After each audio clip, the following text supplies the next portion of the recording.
Hello, sixth grade history students. If you prefer, you can read this chapter on your own. I have given you a digital copy of the textbook, and I also attached a digital copy of just this chapter. Or you can read it along with me. I'm just going to go through and kind of read it out loud and talk about it a little bit as we go. So let's get started. It starts on page 76, I believe, if you are using the whole textbook copy. Chapter 3, The Absolute Monarchs. Louis XIV, I am the state. Would you have wanted to be an attendant at Versailles, the court of King Louis XIV, the great Sun King? King Louis XIV reigned from 1643 to 1715. If so, you would have had to follow many rules of behavior in order to find favor with King Louis. All right, so the big question we're looking to answer here is, how did French kings use their absolute power? And we're going to be focusing here on three French kings. It would be King Louis XIV, King Louis XV, and King Louis XVI. Also keep in mind here that when they use the word court, it's not court like we would think of where a trial would be held. Court was more like, I would say, the Capitol or some state building. All right, so to be a successful courtier, you had to be willing to put up with a little discomfort. The palace contained more than 200 guest rooms, but most were small and uncomfortable. Cold in winter, hot in summer. If you were lucky, you might have caught a glimpse of the spacious living quarters of the king and queen. Most important, you always had to keep in mind that the king was the center of the world. He was the sun, and everything revolved around him. You would have taken every opportunity to gain his favor. Okay, so here it's just important to know that, remember, these absolute monarchs believed that they were given the right to rule at birth. And so he was the center of everything, especially with King Louis XIV. Here also we have a couple of vocabulary words. To rule over a country as its czar, king, or queen. And then we have courtier, a person who serves as a friend or advisor to a ruler in his or her court. So in other words, a lot of people would like to be a courtier to the king because that would make them a friend of the king. All right, now we have a picture of King Louis XIV. Rules of behavior. A duke who lived at Versailles explained what it took to please the king. The duke said the king liked to be flattered.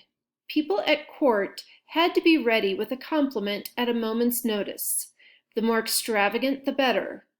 When the servants delivered the king's food to his table, they bowed and removed their hats. And those who attended court had to be prepared to spend money, lots of it. The king liked people around him to spend money freely and to wear expensive clothes. People were required to follow these elaborate rules and others in the hope that one day they would be lucky enough to be granted one of the highest privileges the king could bestow, to hold the candle while he put on his nightgown. All right, we have a vocabulary word here of duke, a male noble who rules a small territory. And remember, the nobles would have been in that second estate group that we talked about in the last chapter. Okay, so just a couple things here. The king liked to be flattered, liked people around him to spend money. Basically, he just had to have a lot of attention. An all-powerful king. Louis XIV was the most powerful monarch in Europe and the perfect model of an absolute monarch. Louis XIV sincerely believed that he was God's representative on earth and that he ruled by divine right. He was only 23 when he announced that he would be his own chief minister. This step was unheard of for a king. Kings usually let someone else do the difficult day-to-day work of running things. Louis regularly put in long work days governing his kingdom. He believed he was more than just the ruler of the state. I am the state, he boasted. Okay, a couple things that are important in this paragraph. He believed that he was God's representative on earth, so he definitely thought himself to be very important. He was his own chief minister. So in other words, where a lot of other kings would appoint someone to do the day-to-day work, he didn't do that. He put in long work days. So he actually was the ruler. He did all of the work of that. All right, the king wanted to break the power of his nobles. He had learned his lesson early. Louis had become king when he was only 4 years old in 1643. When he was 10, powerful French nobles rose up against the crown and took control of Paris. The uprising failed, but it left a mark on the young king. He learned to dislike Paris, and he became determined to keep the nobles under his thumb. He had a solution to both problems. Okay, so important here, when he was 10, he was not able to control that second estate, those nobles. And so they kind of rose up against his power and took over Paris. They failed, but for that reason, Louis did not like Paris, and he didn't really care for the nobles, or he wanted to make sure they kept their place. Okay, view of Versailles. Previous kings had lived in the royal palace of the Tuileries in Paris. But Louis built a magnificent palace at Versailles, 11 miles outside of Paris. The palace was as long as 7 football fields and was surrounded by grand gardens noted for more than 1 million red and yellow tulips. The palace contained more than 1,000 rooms, including a library, a theater, council rooms, and spacious apartments for the king and queen. Okay, the important thing here is this palace was not in Paris. When we think of France, we usually think of Paris first. But remember, Louis didn't like Paris because that's where the nobles had tried to take over. So he built his palace outside of Paris. The most striking feature of Versailles was the Hall of Mirrors. I'm going to go ahead and mark that. One long wall consisted of 17 tall windows overlooking the gardens. The opposite wall held 17 huge gold-framed mirrors. At night, the room was lighted by 32 crystal chandeliers holding thousands of wax candles, whose light was reflected in the mirrors. Versailles was the center of the cultural world of France and the envy of every monarch in Europe. And the web page that I gave you to look at has a lot more information about Versailles. Louis insisted that the most powerful nobles, who had often rebelled against previous kings, live at least part of the year at Versailles. There he dispensed his favors, and these nobles became dependent on him. Many turned into idle, corrupt flatterers, gamblers, and gossips. During Louis XIV's 72-year reign, France became one of the most prosperous European nations and a center of European culture. I'm going to mark that. He had a 72-year reign, so he was king for a long time. Under him, art and literature flourished. However, Louis became involved in long and costly wars. When Louis XIV died in 1715, he was the most powerful ruler in Europe. But France was deeply in debt, and the people cheered at the news of his death. All right, so he dies in 1715, and so we're going to have Louis XV now. Louis XV was the great-grandson of the Sun King Louis XIV. Louis XV became king when he was only 5 years old, but Louis did not have the qualities of the Sun King. He was ineffective and more interested in having fun, I'm going to mark that, than in doing much of the hard work. Louis claimed the role of absolute monarch, but in practice he was unable to control his ministers. During his reign of almost 60 years, So again, a long time.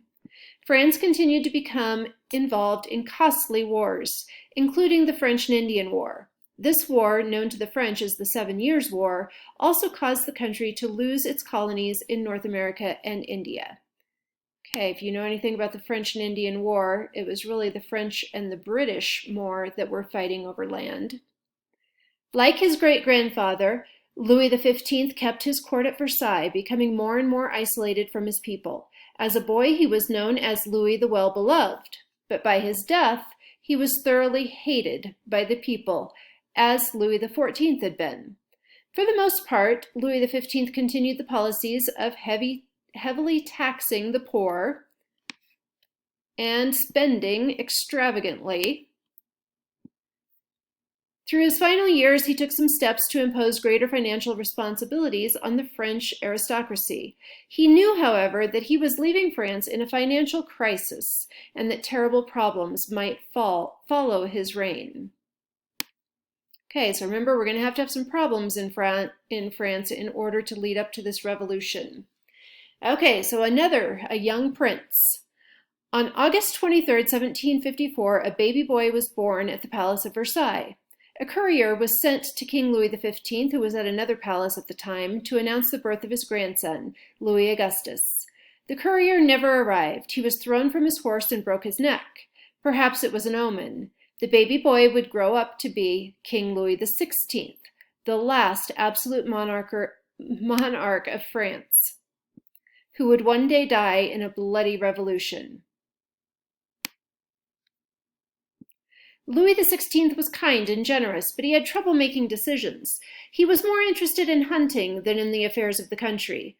Louis was a skilled and fearless hunter. He kept a detailed account of each hunt, totaling the number of stags, deer, and wild boar that he had killed. He also counted up month by month and year the number of game birds that he had shot.